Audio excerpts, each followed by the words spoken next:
It's the Score North Twin Show. All right, gentlemen. Well, the epic weekend of Minnesota sports, not off to the greatest start. Justin Verlander shoved a little bit there.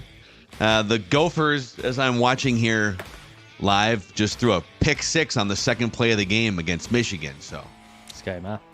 Row the boat, Skyma. Go Gophers. Go chase the defensive back. He's running that way. Yeah. My hope for that game, not nearly as high as my hope is for game 2 of the Twins Astros tomorrow. Yeah. Not to mention game 3. And that's the beauty of a baseball series, is that you just sort of dust yourselves off and you go play again tomorrow. I still say Twins in 4, by the way. I built a game 1 loss into the equation, into the algorithm for my prediction of Twins in 4. Mm-hmm. Got to win next 2, right? Like, in my opinion, you got to win the next 2 because that goes Lopez and Gray. So if you can win the next 2, and now you're still at home, so yeah. Yeah, and we can get into like sort of the look ahead here. And we'll dive into the look ahead, but we'll dive into also a pie chart. We're going to do some postseason pie charts. The Rock knows how you feel about pie. On the Score North Twin Show, where we need a new slogan because the Twins already checked off the 2 boxes that we asked them to check off this year. So this is all just sort of gravy here. But before we get to Judd's pie chart, just your guys' general feeling after the Twins lose this game 6-4, falling down 1-0. Dex, go ahead, because my pie chart will reflect my feelings pretty much. So, Declan? I'll sum it up at, pretty simple. Missed opportunities, right? I think that's kind of the headline of this game, especially early. I voiced to you guys I think now like 2 weeks ago, when it looked like it was going to be Twins Astros in the wild card series, that I said, I don't feel good about Verlander. I think Verlander's going to shove. In the first 3 innings of this game, Verlander didn't have his A stuff, didn't have his B stuff, maybe borderline C grade stuff in the first 3 innings of this game. They can't chase him early. And he settled in nicely in the middle innings, but just incredible amount of missed opportunities early on in this game. I won't blame a ton on Bailey Ober for this game. The offense is the main headline early of why you lost this game. But I think going into it, and I'm curious on Judd's pie chart here, to assume that Bailey Ober wasn't going to give up bombs when he also has a home run problem like Joe Ryan, I was interested in that move going into it. He gives up 2, I know, really bad swings there, and the Houston Astros tilt the game early in the first 3 innings. At the end of the day, the offense is the bigger piece of pie here that is to blame. I'm curious again here to Judd's pie chart. Just missed opportunities all around for the Twins to steal game 1. Dude, like Verlander for his whole career has been like this, where, and sometimes he's just lights out from the first inning, but even if you look at his splits, most pitchers, especially in today's game with all the different ways that hitters can go in and get information on what they've seen so far, it's really hard to get guys out a third time through the order in today's baseball. Verlander is the opposite of almost every other pitcher, in that he starts, if you don't get him in the first like 25 to 50 pitches, and the stats back this up, he gets harder and harder to get in the 3rd, 4th, 5th, 6th innings. And Dex is right. I think they had 5 chances with runners in scoring position in the first 2 or 3 innings, a couple of double play balls. But I think my main thought or feeling after this loss is that you were never supposed to win game 1 against Verlander, whether you started Joe Ryan or Bailey Ober. This was kind of it's a 5-game series, so you got to win 3 games. I'm not going to say like it's fine that they lost game 1. They're in a hole right now, but I think it was always stacked up for the Twins' advantage to start game 2 and then into game 3. And this is where I kind of love the Bailey Ober Joe Ryan switcheroo, because if you think Joe Ryan's a better pitcher than Bailey Ober, why sacrifice him against Verlander in a game in which you're going to lose on the road in a bandbox? Take your shot with Ober, handcuffed to Maeda. They almost won the game. They came back. They had it within a run there late. And now you can make a strong case. The Twins have the starting pitching advantage in the next 3 games. I think Framber and Pablo, especially in Houston, is kind of a toss-up, but you got your best starter going in game 2. And then I think the Twins have an advantage, Sonny Gray and Joe Ryan, in games 3 and 4. So now they could just get swept, and I'll look like an idiot for saying this, but strategically, I don't hate the way that this lines up for the Twins starting in game 2. All right. Are we set for the pie chart? Yes, we are. The Rock Unleash my knows how pie you chart. feel about pie. All right, this is Judd's pie chart of blame for a game 1 loss. 5 slices of pie. 5 slices of pie. Were there modifications in the pie, especially in the 7th inning when a couple home runs were hit? I'm just curious on Chef Zolgad's plan of pie here. Not really. No. It got to be. I mean, I thought that was a really fun baseball game to watch. Like I thoroughly enjoyed that game. But no, I did not, because I was not going to dump on Royce. I was not going to dump on Polanco, and Polanco and Julien both made really nice defensive plays to their credit in the course of this game. But we'll start with a 10% chunk of pie to the Frenchman, Edouard Julien. In reflecting what was sort of became a theme of the day, which is, and again, playoff games are won between the margins.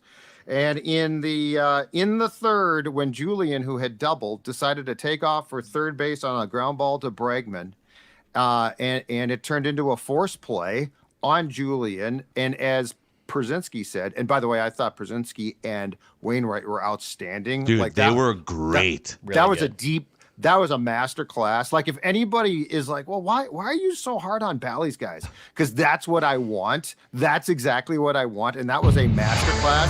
Everyone's great. Everyone's playing Edouard perfectly. Julien. Every No, decision's what's he supposed great. to do there?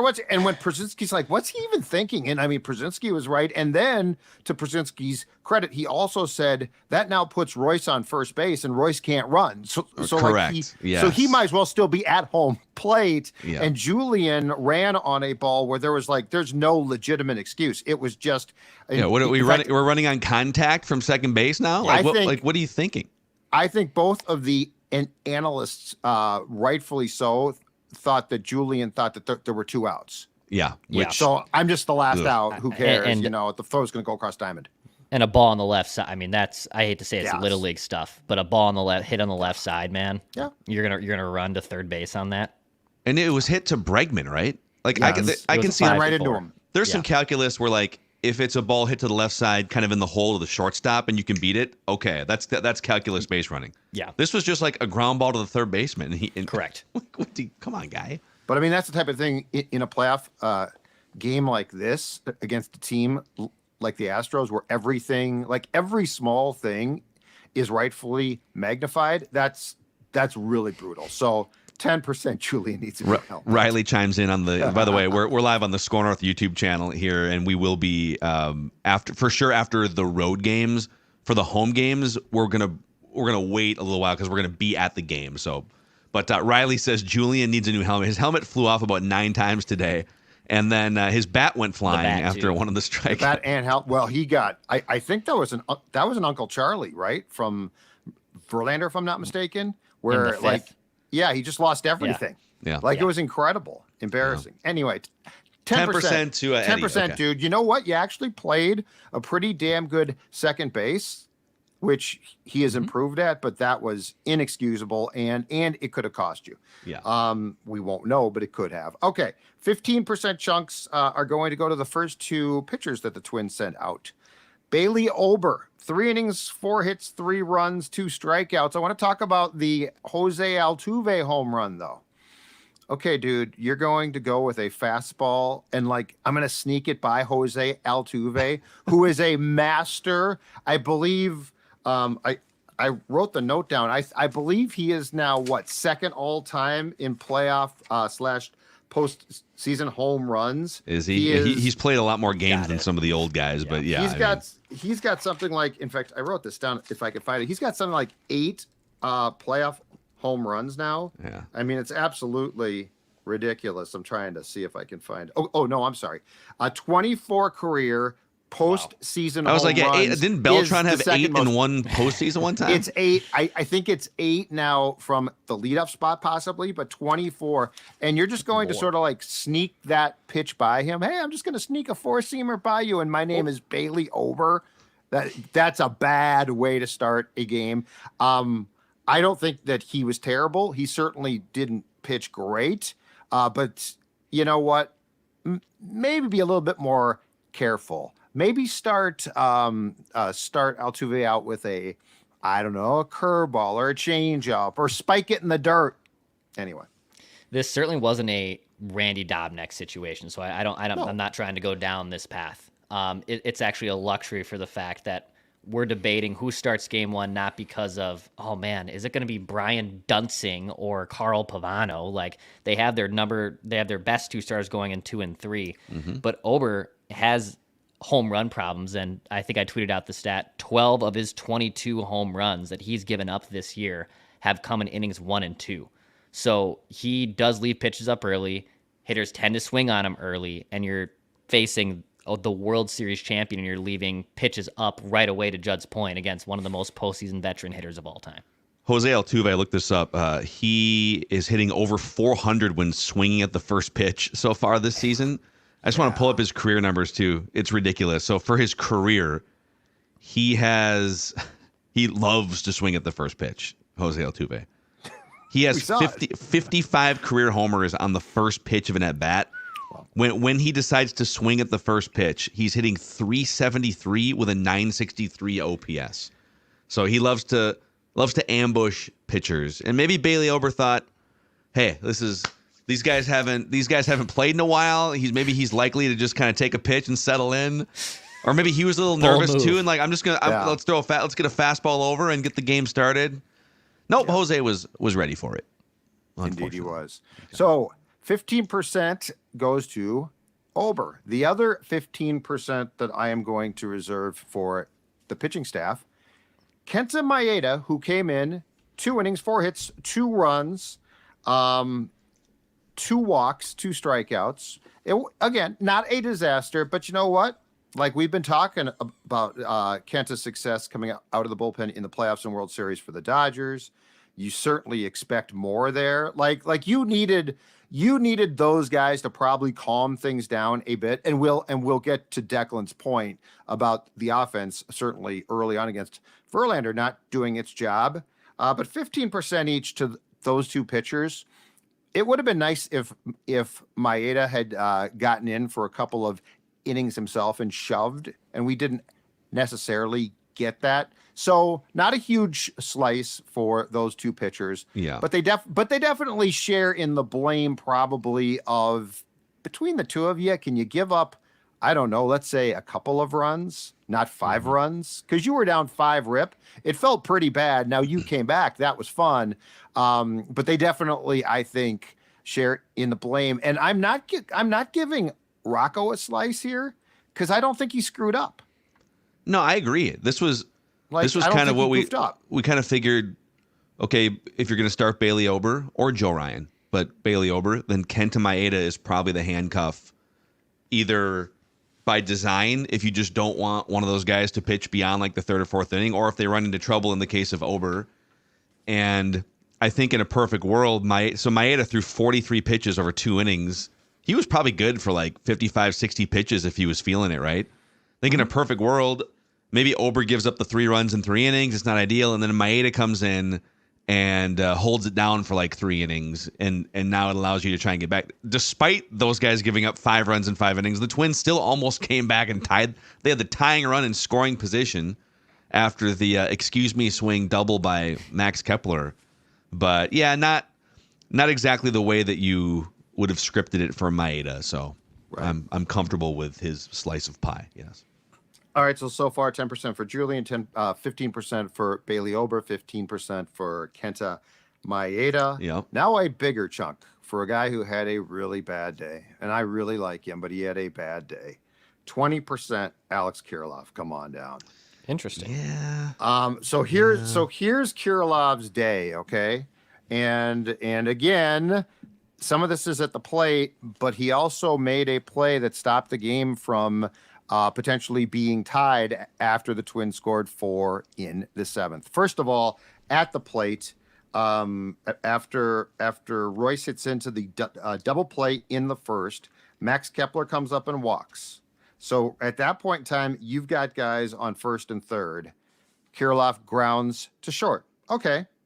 Then to go back to what Phil just referenced, in the 7th, you've scored 4 runs. Kepler hits an excuse me double. Kirilloff comes up to bat and strikes out. Now let's get to the play though that you can't afford, and Przinsky and Wainwright did a great job of breaking down what happened. Unfortunately, it was, as we saw between Maeda and Jeffers, it was a pretty big play, and that's the one where Kirilloff, when Abreu was going first to third and got thrown out, and Alvarez scored.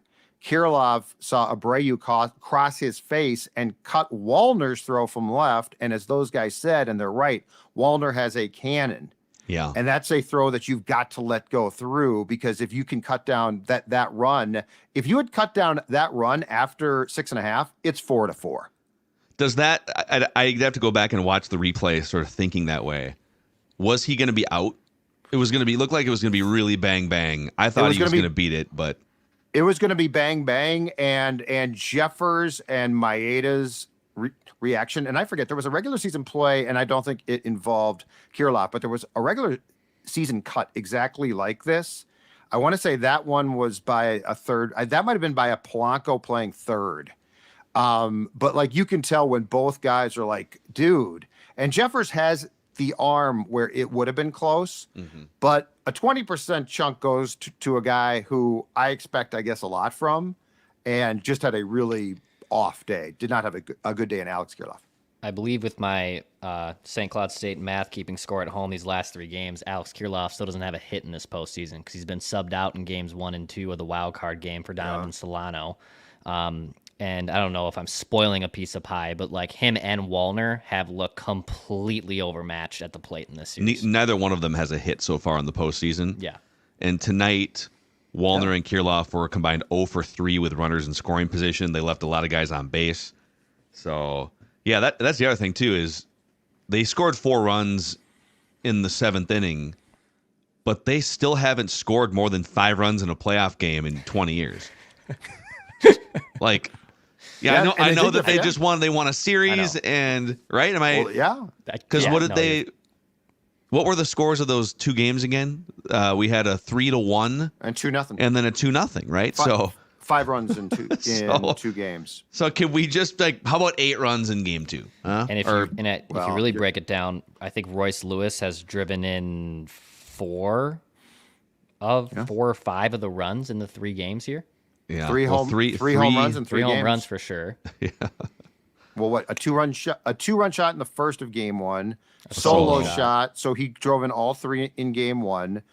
I don't think he drove in a run in game 2, and then tonight he hit a solo. He had the solo shot, and Polanco had the 3. Yeah. Yeah. Okay. 4 runs driven in 3 games. Okay. All right. And then the final slice of pie, which.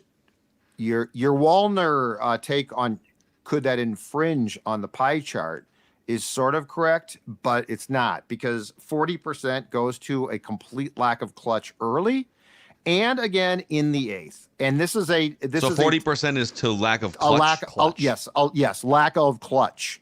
Okay. Because in the first 3 innings, Justin Verlander did not look good. Like, he looked unsure of himself. It was discussed a lot on the telecast. He looked like a guy who was like, if you pushed him just a little bit, you certainly could have scored runs. And when you look at the first 3, in fact, in the first 3 innings, he threw 23 pitches in the first, 13 in the second, 19 in the third. So he was at 55 pitches at that point.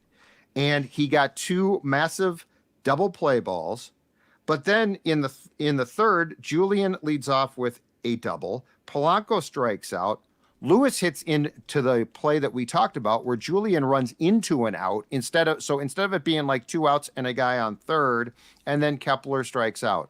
And then in the 8th, same type of thing. Correa doubles to start. Wallner strikes out. Jeffers strikes out. But I think it was during the Jeffers at bat, if I'm not mistaken, that the wild pitch thrown by Abreu of Houston allowed Correa to go to third, and then Castro comes up and grounds out to second. So there was just 40% here, boys, to me, just goes to a complete lack of clutch. And if you don't have clutch this time of year, I don't think you're going to win a series. Like No. you've got to, and I mean, Phil, to your point about they were destined to lose or not, if they were going to shock the world and win this game, the first 3 innings of this game were when oh my God, the Twins scored 3 runs, the Twins scored 4 runs, and just the complete lack of execution in some ways. And the inability to capitalize on the fact that a Hall of Fame pitcher who we all sort of knew, okay, there's going to come a point in time where that curveball is going to start to work and he's going to become very good because that's how he pitches. The inability to take advantage in a playoff game is really going to bite you in the ass. Yep. And yeah, at some point, gosh, especially against this lineup, which it's so hard to strike these guys out. They just constantly put the ball in play and they work counts. You're probably going to you're not going to win games scoring 3 and 4 runs, most likely, even with how good the Twins pitching staff is. And they've got their best pitchers lined up. If you're going to win, I'm not saying you can't win a game 3-2 or 2-1, but if you're going to win 3 of the next 4 games, one of them probably has to be you scoring 8 or 9 runs against this lineup, right? Couple other thoughts here, but just to sum up, Judd's pie chart of blame here for a Game 1 loss. The Rock knows how you feel about pie. Edouard Julien gets 10%. Bailey Ober gets 15%. Kenta Maeda gets 15%. Alex Kirilloff 20%. And then a 40% chunk to just a lack of clutchness. It is clutch, especially if you're looking for a new deck of some kind. Ugly Deck. Our friends at Ugly Deck have jumped on board here to help us out and pump more episodes of the Score North Twin Show this postseason. And we definitely appreciate that. And right now, our friends from uglydeck.com offering a Reserve My Deck Package Now special for the DIY homeowner who wants to build a deck in the spring and save huge bucks. This is only for a limited number of customers who reserve their deck package. I mean, look at that right there. Uglydeck.com offering up to get this $1,000 off a full deck package plus locked in 2023 pricing. Uglydeck.com will then deliver your deck package to your driveway by May 1st of next year, and you will be the smartest DIYer on your block, saving as much as $10,000 on your deck build. How about that? $10,000. Remember, with Ugly Deck, you still get free plans, a free coach, access to their online deck build academy, and they will install your footings and ledger. You do the rest. You save big. Uglydeck.com. Go there today. Click on the Reserve My Deck Package Now button. Ugly Deck is going to help you. You talk about clutch. You talk about no lack of clutch. Ugly Deck is all about clutch and making your deck look fantastic next year. Yeah. Also, a shout out to our friends here, too, who have jumped on board for this postseason run of Score North Twin Shows. Hire a pro. So, Twins fans, so we haven't had, I don't think, really any roofers advertise on Score North or the Score North Twin Show. And Hire a Pro is different than roofers. So, think about like hail season, you've got roof damage. So, if insurance has approved your roof replacement, you can earn a profit on a hail claim. So roofers do it all the time when they ask for an insurance check. They just know what materials to order, a crew to hire, how to negotiate with insurance. They know the whole game, right? Hire a Pro takes care of all of this for you so that you can be your own general contractor and earn what a roofing company would in their profit. This is the most transparent process in the industry, and roofers actually hate these guys because they show you everything a roofer can't, which is the expenses and profit on your job. So let Hire a Pro sit down with you on your approved claim, and they'll knock it out of the park for you. Give Hire a Pro a look at hirea.pro. That's Hire A, and then put the dot pro, hirea.pro. Or you can call them 651-402-3400, 651-402-3400. And thanks to Hire a Pro for supporting us during these postseason Score North Twin Show episodes. One thing that really stood out to me, and we kind of knew this was going to happen, the Twins were the most strikeout-prone offense in baseball. A very productive offense, a top 5 offense by almost every measurement second half of the season, but they strike out more than any team in baseball. The Astros put the ball in play and strike out fewer times or a fewer percentage than almost any team in baseball. Mm-hmm. And there's like an 8% gap in strikeouts per plate appearance, like per 100 plate appearances over the course of a year. And today it was on full display. The Twins struck out 13 times, Astros 7. And you may think, well, that's That's 6 extra at-bats that aren't just an automatic out, right? So of those 6, are there 2 extra base hits, 3 extra base hits, right? Is it you know, a dribbler that moves a runner over or something? Putting the ball in play is a valuable thing, and it's a staple of the Astros. I don't know that the Twins can really like even that battle because they don't have as many guys that can put the ball in play. But it's something to watch. Just how many times do the Astros do something good because someone put a bat on a ball somewhere, a bloop fell in when maybe it would have been a strikeout, right? The other thing is Framber Valdez is the Astros Game 2 starter. And so he's a lefty. So my guess is the Twins are going to wind up it's be like a Donnie Barrels game probably. You might see like Willie Castro, maybe Wallner comes out. We'll see about Kirilloff. But what's interesting is actually this season, left-handed batters had an OPS that was 60 points higher than right-handed batters when facing Framber Valdez. So he has kind of reverse splits. So do you leave a lefty or 2 in, or do you trust your own splits? It's going to be interesting. I bet Kepler gets left in. I bet Kirilloff does not. I bet good old Barrels is at first base. To Declan's point about Wallner struggles, my guess is he comes out as well tomorrow. Yeah. But they do seem to have there seems to be an overriding faith in Kepler. So I bet you Kepler starts, but he might be the only left-handed bat. I wouldn't be surprised by that. And the Astros, that is, do not have a single left-hander in their bullpen. So Kirilloff and Wallner will come off the bench. Once Valdez gets off this game, you will see Kirilloff, Wallner in a situation, potentially high leverage or pinch hitting. But I would bet probably good money that both of those guys, if not one of them, are out of the lineup, at least starting lineup for tomorrow. Yeah. I still feel good. This was kind of I'm not a throwaway game, but like this was game 1 was a bonus game. Game 2 with your ace. I'll let you know tomorrow. At about 10 o'clock. I'll let you know tomorrow. Okay, that's fine. I'm getting out in front of it. I'm getting out in front. Twins in 4. Twins win the next 3 games. Yeah, it's gonna. You know what? The games against Toronto were a ton of fun, and the Twins deserve credit. But Toronto shot itself in the foot in lots of ways, and I don't think Houston's going to be nearly as dumb.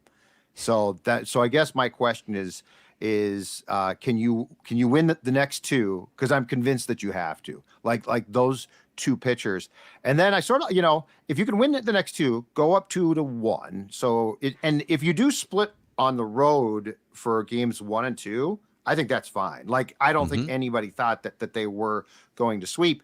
And then what sort of becomes the wild card, but I like your chances, are the potential for a game 4 at Target Field, because I think the fans definitely give you an advantage, like with how noisy that place was. And the nice thing with us is once it's been confirmed that we play an important role, we'll keep that up.